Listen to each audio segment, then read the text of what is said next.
ओम शांति। आज 19 अगस्त 2020 के मधुर महावाक्य सुनते हैं। आज की मुरली में बाबा ने बहुत सुंदर एक धारणा की बात बताई है कि दुनिया के अंदर हार जीत का कौन सा ऐसा एक भ्रष्ट कर्म है जो बाबा कहे तुम बच्चों को कभी नहीं करना है। और उसमें बाबा ने बताया बच्चे, जुआ ऐसा खेल है जो हार और जीत, और इस जुए में कभी भी हमें कोई भी हिस्सा नहीं लेना है। सुनते हैं बाबा के मधुर महावाक्य। ओम शांति। मीठे बच्चे, अभी तुम्हारी सुनवाई हुई है। आखिर वह दिन आ गया जब तुम उत्तम से उत्तम पुरुष इस पुरुषोत्तम संगम युग पर बन रहे हो। प्रश्न है, हार और जीत से संबंधित कौन सा एक ऐसा भ्रष्ट कर्म है जो मनुष्य को दुखी करता है? उत्तर है जुआ। बहुत मनुष्य में जुआ खेलने की आदत होती है। यह भ्रष्ट कर्म है, क्योंकि हारने से दुख, जीतने से खुशी होगी। तुम बच्चों को बाप का फरमान है, बच्चे दैवी कर्म करो। ऐसा कोई भी कर्म नहीं करना है जिसमें टाइम वेस्ट हो। सदा बेहद की जीत पाने का पुरुषार्थ करो। आज की मुरली का गीत है, आखिर वह दिन आया आज। ओम शांति। बाबा कहे डबल ओम शांति। तुम बच्चों को भी कहना होगा ओम शांति। यहां फिर है डबल ओम शांति। एक सुप्रीम आत्मा शिव बाबा कहते हैं ओम शांति, दूसरा यह दादा कहते हैं ओम शांति।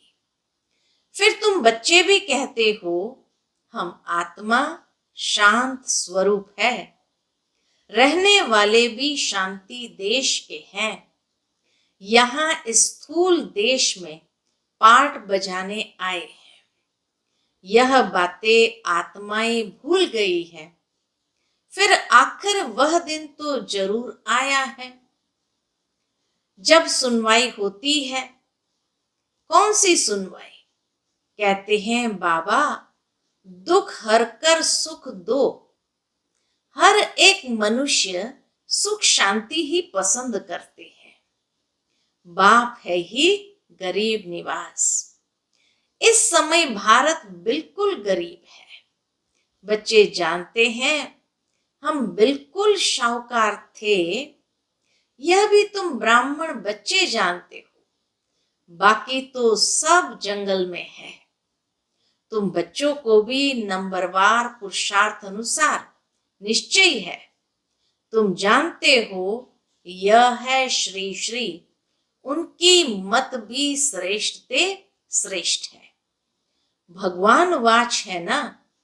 मनुष्य तो राम राम की ऐसी धुन लगाते जैसे बाजा बजता है। अब राम तो त्रेता का राजा था। बाबा कहे राम तो त्रेता का राजा था। उनकी महिमा बड़ी थी। 14 कला था, 2 कला कम। उनके लिए भी गाते हैं राम राजा राम प्रजा। तुम शाहूकार बनते हो ना। राम से ज्यादा शाहूकार फिर लक्ष्मी नारायण होंगे। राजा को अन्नदाता कहते हैं। बाप भी दाता है, बस सब कुछ देते हैं, बच्चों को विश्व का मालिक बनाते हैं। वहां कोई अप्राप्त वस्तु होती नहीं जिसके लिए पाप करना पड़े। वहां पाप का नाम नहीं होता। आधा कल्प है दैवी राज्य, फिर आधा कल्प है आसुरी राज्य। असुर अर्थात जिनमें देह अभिमान है, 5 विकार है। अभी तुम आए हो किसके पास? बाबा कहे अभी तुम आए हो खेवैया अथवा बागबान के पास। तुम जानते हो हम डायरेक्ट उनके पास बैठे हैं। कितना नशा होना चाहिए कि हम डायरेक्ट उस बाप, बेहद के बाप के पास बैठे हैं।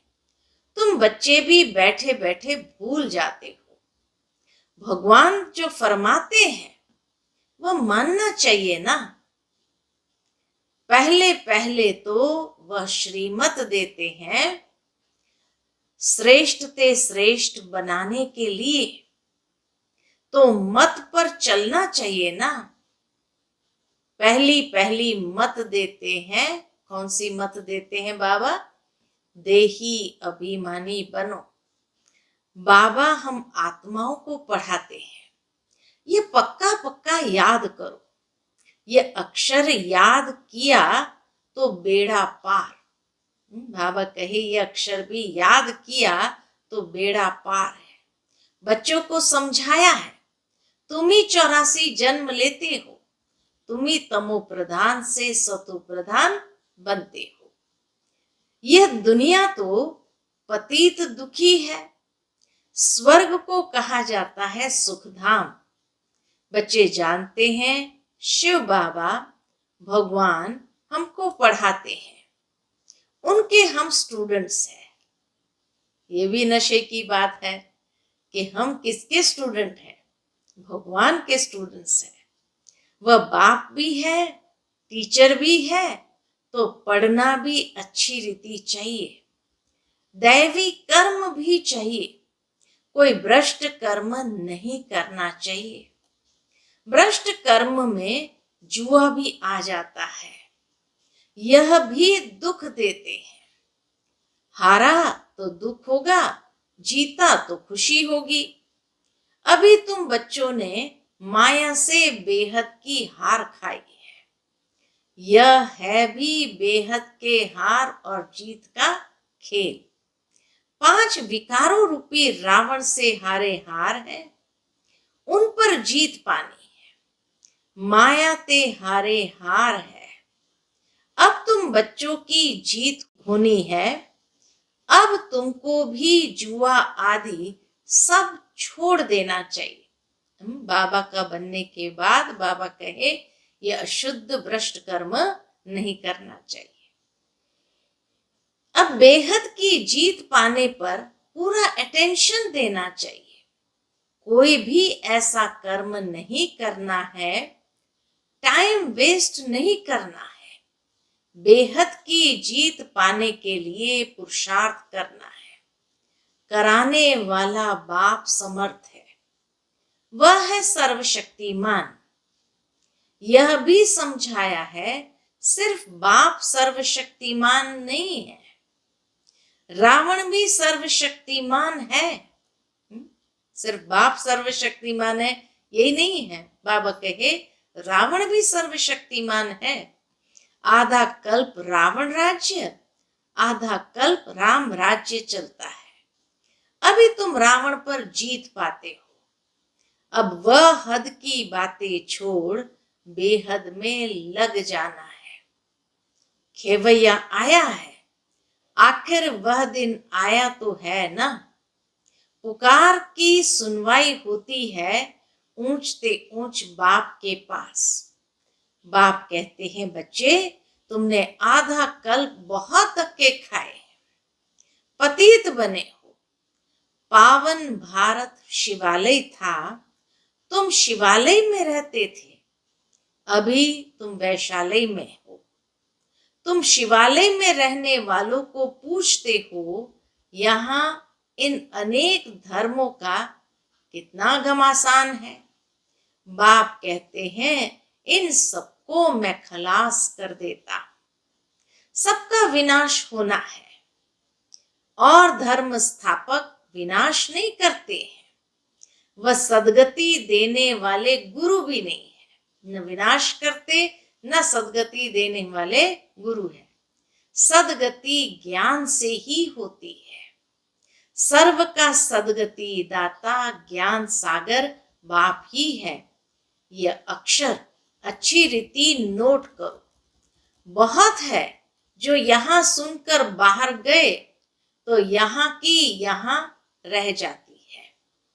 जैसे गर्भ जेल में कहते हैं हम पाप नहीं करेंगे, बाहर निकले बस वहां की वहां रही। थोड़ा बड़ा हुआ पाप करने लग पड़ेंगे। काम कटारी चलाते हैं। सतयुग में तो गर्भ भी महल रहता है। तो बाप बैठ समझाते हैं आखिर वह दिन आया आज। कौन सा दिन? पुरुषोत्तम संगम युग का, जिसका कोई को पता नहीं है। बच्चे फील करते हैं हम पुरुषोत्तम बनते हैं। उत्तम ते उत्तम पुरुष हम ही थे। श्रेष्ठ ते श्रेष्ठ धर्म था। कर्म भी श्रेष्ठ ते श्रेष्ठ थे। धर्म भी श्रेष्ठ तो कर्म भी बाबा कहे श्रेष्ठ ते श्रेष्ठ थे। रावण राज्य ही नहीं होता। आखिर वह दिन आया जो बाप आया है पढ़ाने। वही पतित पावन है। तो ऐसे बाप की श्रीमत पर चलना चाहिए ना। अभी है कलयुग का अंत। थोड़ा टाइम भी चाहिए ना पावन बनने के लिए। 60 वर्ष के बाद वानप्रस्थ कहते हैं। 60 तो लगी लाट। अभी तो देखो 80 वर्ष वाले भी विकारों को छोड़ते नहीं। बाप कहते हैं मैं इनकी वानप्रस्थ अवस्था में प्रवेश कर इनको समझाता हूं।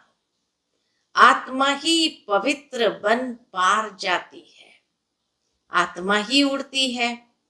अभी आत्मा के पंख कटे हुए हैं, उड़ नहीं सकती है। रावण ने पंख काट दिए हैं, पतित बन गई है।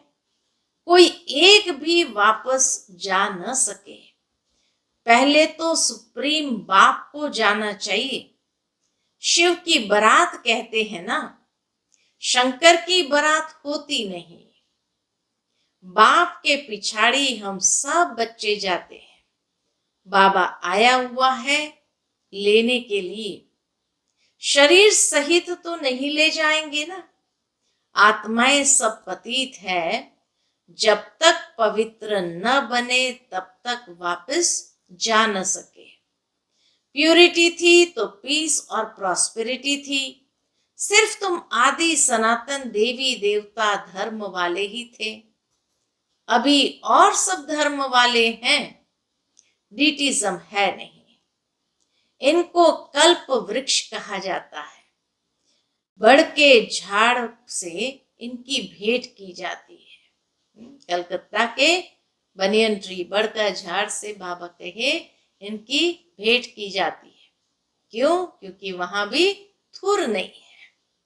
थुर है नहीं, बाकी सारा झाड़ खड़ा है। वैसे यह भी देवी देवता धर्म का फाउंडेशन है नहीं, बाकी सारा झाड़ खड़ा है। था जरूर, परंतु प्राय लोप हो गया है, फिर रिपीट होगा। था जरूर, फिर प्राय लोप हो गया, फिर बाबा कहे रिपीट होगा। बाप कहते हैं मैं फिर आता हूं एक धर्म की स्थापना करने। बाकी सब धर्मों का विनाश हो जाता है। नहीं तो सृष्टि चक्र कैसे फिरे? कहा भी जाता है वर्ल्ड की हिस्ट्री ज्योग्राफी रिपीट। ये भी कहा जाता है कि वर्ल्ड की हिस्ट्री ज्योग्राफी रिपीट। अभी पुरानी दुनिया है, फिर नई दुनिया को रिपीट होना है। ये पुरानी दुनिया बदल नई दुनिया स्थापन होगी। यही भारत नया सो पुराना बनता है। कहते हैं जमुना के कंठे पर परिस्तान था। बाबा कहते हैं तुम काम चिता पर बैठ कब्रिस्तानी बन पड़े हो, फिर तुमको परिस्तानी बनाते हैं। श्री कृष्ण को श्याम सुंदर कहते हैं। क्यों? किसकी भी बुद्धि में नहीं होगा, नाम तो अच्छा है ना, राधे और कृष्ण। यह है न्यू वर्ल्ड के प्रिंस प्रिंसेस। बाप कहते हैं काम चिता पर बैठने से आयरन एज में है। गाया हुआ भी है, सागर के बच्चे काम चिता पर जल मरे। अब बाप सब पर ज्ञान वर्षा करते हैं। अब बाबा कहे मैं आकर के सब पर ज्ञान वर्षा करता हूं, फिर सब चले जाएंगे गोल्डन एज में। अभी है पुरुषोत्तम संगम युग, तुमको अविनाशी ज्ञान रत्नों का दान मिलता है, जिससे तुम शाहूकार बनते हो। यह एक एक रतन, बाबा के मुरली के एक एक रतन लाखों रुपए का है।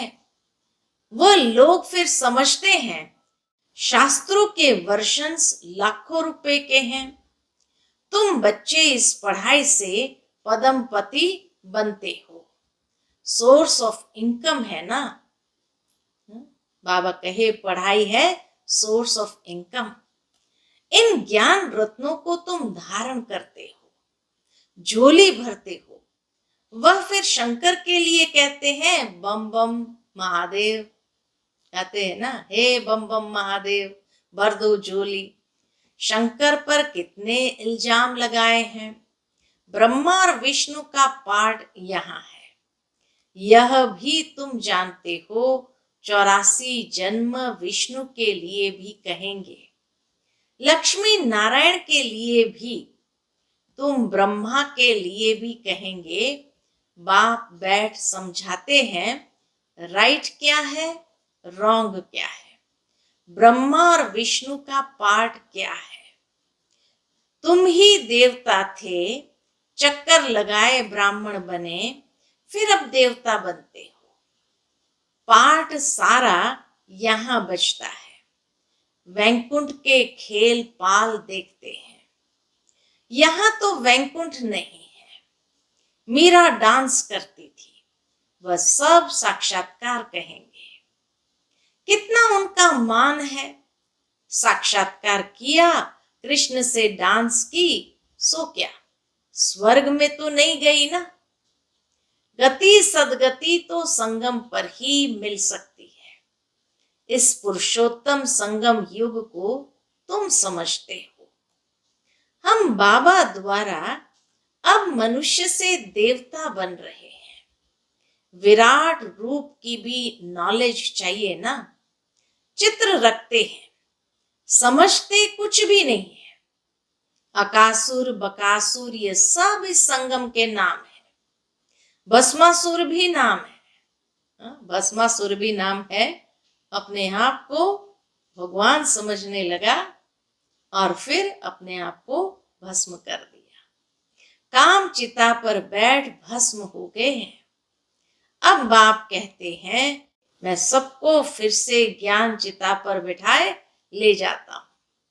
आत्माएं सब भाई भाई है। कहते भी है हिंदू चीनी भाई भाई, हिंदू मुस्लिम भाई भाई। अब भाई भाई भी आपस में लड़ते रहते हैं। कर्म तो आत्मा करती है ना, शरीर द्वारा आत्मा लड़ती है। पाप भी आत्मा पर लगता है, इसलिए पाप आत्मा कहा जाता है। बाप कितना प्यार से बैठ समझाते हैं। शिव बाबा और ब्रह्मा बाबा दोनों को हक है बच्चे बच्चे कहना। बाप दादा द्वारा कहते हैं हे बच्चों, समझते हो ना, हम आत्मा यहाँ आकर पाठ बजाती है, फिर अंत में बाप आकर सबको पवित्र बनाए साथ ले जाते हैं। बाप ही आकर नॉलेज देते हैं। आते भी यहाँ ही है।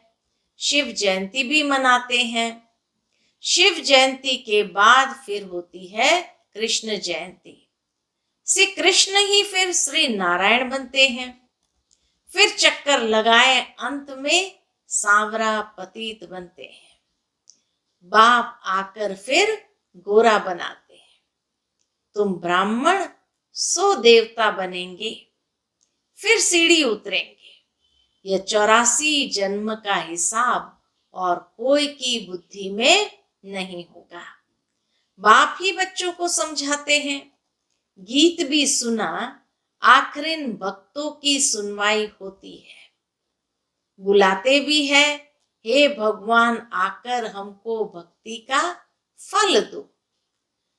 भक्ति फल नहीं देती है, ज्ञान का फल है भक्ति, तो भक्ति फल नहीं देती है, फल भगवान देता है। भक्तों को देवता बनाते हैं। बहुत भक्ति तुमने की है। बाबा कहे पहले पहले तुमने ही शिव की भक्ति की। जो अच्छी रीति इन बातों को समझेंगे, तुम फील करेंगे ये हमारे कुल का है।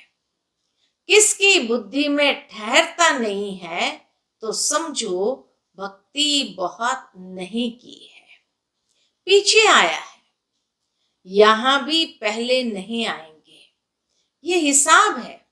जिसने बहुत भक्ति की है उनको बहुत फल मिलेगा। बाबा कहे जिन्होंने बहुत भक्ति की है उनको बहुत फल मिलेगा।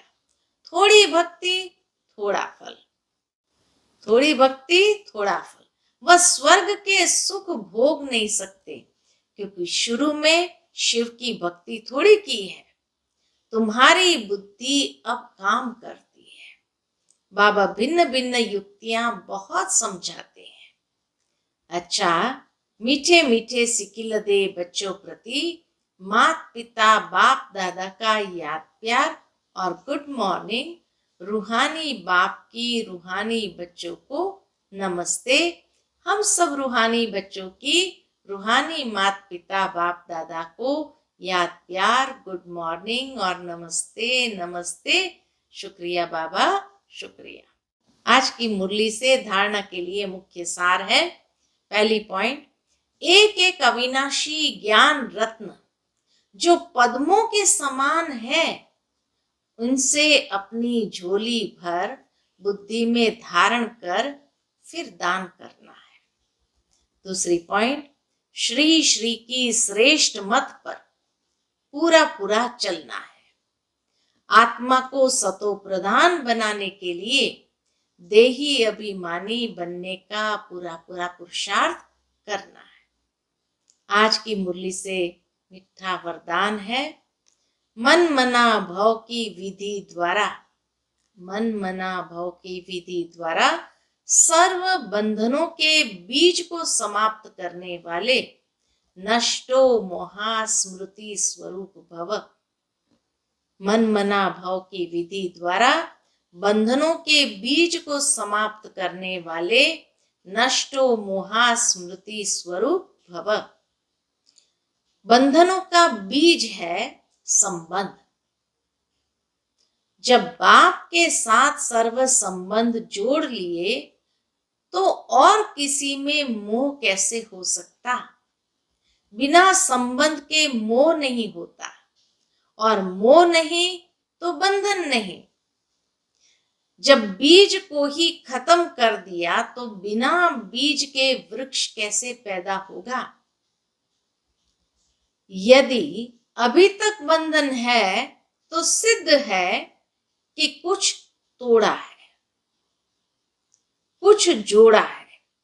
इसीलिए मन मना भव की विधि से मन के बंधनों से भी मुक्त नष्टो मोहा स्मृति स्वरूप बनो। फिर ये शिकायतें समाप्त हो जाएगी कि क्या करे, बंधन है, कटता नहीं है। आज का स्लोगन है, ब्राह्मण जीवन का सांस उमंग उत्साह है। ब्राह्मण जीवन का सांस उमंग उत्साह है। इसीलिए किसी भी परिस्थिति में उमंग उत्साह का प्रेशर कम न हो। ब्राह्मण जीवन का सांस है उमंग उत्साह। इसीलिए बाबा कहे किसी भी परिस्थिति में उमंग उत्साह का प्रेशर कम ना हो। अच्छा, ओम शांति।